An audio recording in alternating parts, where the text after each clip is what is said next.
پیرۆزی خۆم لە تەواوی موسڵمانانی جیهانەکەم بە تایبەت کوردستان و شاری کەرکووکی خۆشەویست کە شاری کەرکووک دایما دڵ بریندار و زوڵم لێکراوە، شارێکە هەمیشە زوڵم لێکراوە بە تایبەت کوردەکانی. داوا لە حکوومەتی هەرێمی کوردستانەکەین بە زووترین کات بێن بەهانای خەڵکی کەرکووکە بە تایبەت کەرکووکیەکان بە تایبەت کوردەکانی کەرکووک. ڕێژە پیرۆزی خۆم ئاڕاستی هەر هەموو کوردستانەکەم بە تایبەتی شاری سلێمانی خۆشەویست کە خۆم خەڵکی ئەو شارم و ئێستا لە هەولێری ئازیز و خۆشەویستم. هیوادارم هەموو کات و ساتێکتان هەر جەژن و خۆشی شادی بێ و هەر لە جەژن نابن.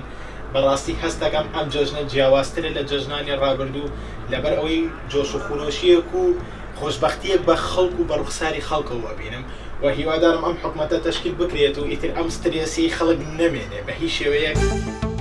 از جشنا همی خلق کردستان پیروز کم هم هیویدارین هر حزب ما همی پیک و گهنک و اتفاقه که چکو خلق مدبینش همی جهت قصا کردستان کنش خارتنش بغدادنش بصراتن هم هیوید کن اف هر دو حزب افت حکمت دستوانه دا پیک بین دا اف کردستان آوانتر لبید و گشتیار بتر قصد ما بکن و یاد رزو سلام.